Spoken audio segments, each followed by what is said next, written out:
So welcome back, Tommy Heffernan here with Precision Microbes to Tech and 10. Yeah, Ryan Duffy from Precision Microbes here as well. So every week we do a technical subject or some subject we cover under 10 minutes. We'll press go there, Matthias. Off we go. So this week we're going to talk about feedback from the ploughing, an interesting trial that came onto your desk at the ploughing. How was the ploughing, Ryan? First ploughing with Precision Microbes? Yeah, it was definitely a marathon, all right. Very, very tired after it, but look, it was a very enjoyable experience. We were down with the team from Interchem and myself, Matthias, and JP from Precision Microbes were down. So overall, very good. The feedback was very positive, which is great to hear. Well, I suppose just for way of point of view, applications, where are people using the product? What was the feedback been like? Yeah, look, overall the feedback was generally very good. People were getting on quite well with it. We were talking to a lot of existing customers who were using it, maybe a few people who needed a little bit of a twig, and obviously we met a number of new customers too. So overall feedback was very good, but most people are using the Precision Microbes at a 30 for 30 dose. Yeah. And like we're big advocates for that, big promoters of that. There were still a lot of people who are just using it for treatment. So I suppose what we need to do here is have a wee bit of a conversation as to why people should move to 30 mils per calf for 30 days. Yeah, and as well, just stay with us as well, because we want to cover that data that you got received at the ploughing from Katie Halpin, a student who did a trial. Okay, so one thing I know from a practical perspective, if people are using it on sick calves at 60 mils twice daily for 5 to 7 days and seeing a response, it's a no-brainer to move to this 30 mils for 30 days.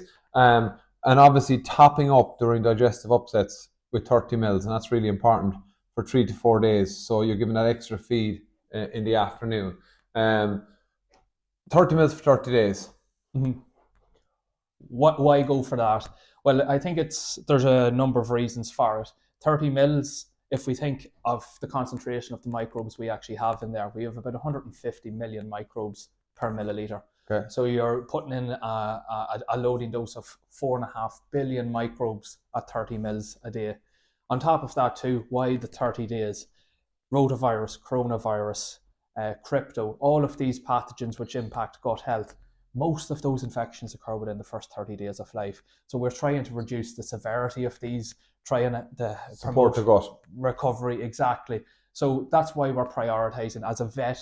I'm sure you would agree. That's why the 30 days are there. That's the key period, yeah. So start time.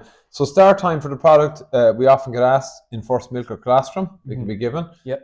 It's 30 mils a day, mixed through milk. So how were people applying it? Was it through milk?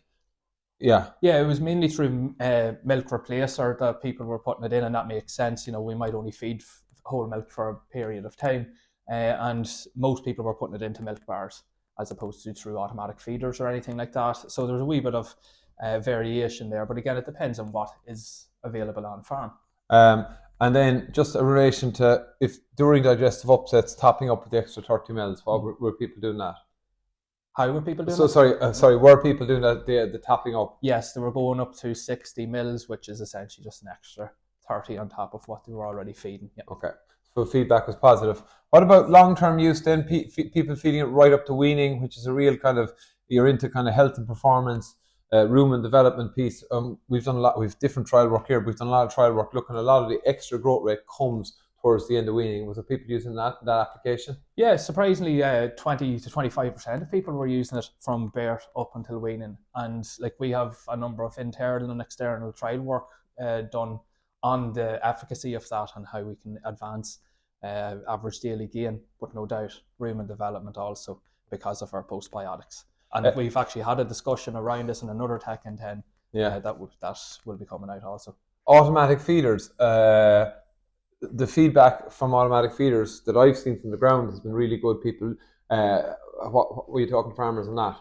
Yeah, well, look, people are just, whenever they have an automatic feeder, they're very positive about it. You know, it takes a lot of labour out of the equation, and that it's consistently dosing in the 30 mils, so people love that. Okay, a liquid dispenser is required for most feeders. I see GFC's new machine has, for example, they have the ability now to dose with it as well. You got a nice piece of data that came across your desk, or what would they call it, a desk or not in ploughing, from a student, Katie Halpin. Talk to me about that trial.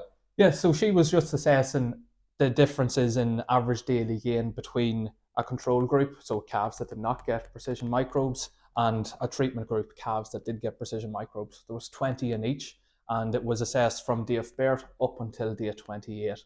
And the difference that she found within those batches of calves was 100 mil of average daily gain. 100 grams, is it? Oh, sorry, 100 grams, 100 mil, 100 grams, or 2.8 kilograms within the first 28 days, which is very, very significant. That's very significant from a performance and growth perspective on calves, if we look at all the long-term data on it.